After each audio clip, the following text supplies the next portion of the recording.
Let's unlock a smoother viewing experience and get your Samsung home screen rotating in seconds. First, swipe down from the top of your screen to open the quick settings panel. You might need to swipe down twice, depending on your phone's settings. Look for the auto rotate icon. If it says portrait or landscape, tap it. Tapping it will switch it to auto rotate. This allows your screen, including the home screen, to rotate based on how you hold your phone.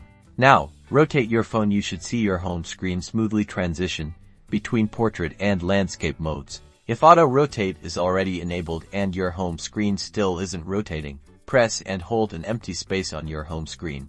This will bring up a menu at the bottom of the screen. Tap on settings. Scroll down until you find the rotate to landscape mode option. Make sure this toggle is switched on.